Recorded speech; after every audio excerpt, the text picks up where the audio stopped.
আসসালামু আলাইকুম।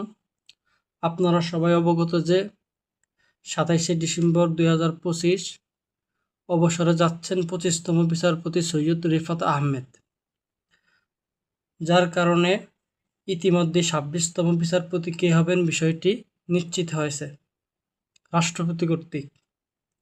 ২৬তম প্রধান বিচারপতি হচ্ছেন জুবায়ের রহমান চৌধুরী। তার জন্ম হচ্ছে ১৮ই মে ১৯৬১ সালে।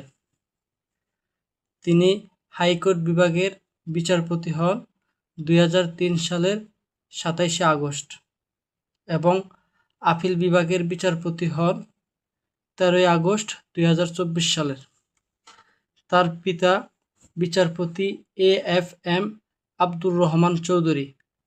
তার পড়াশোনা আইন বিভাগ, ঢাকা বিশ্ববিদ্যালয় এবং কার্যভার গ্রহণ করেন ২৭শে ডিসেম্বর ২০২৫।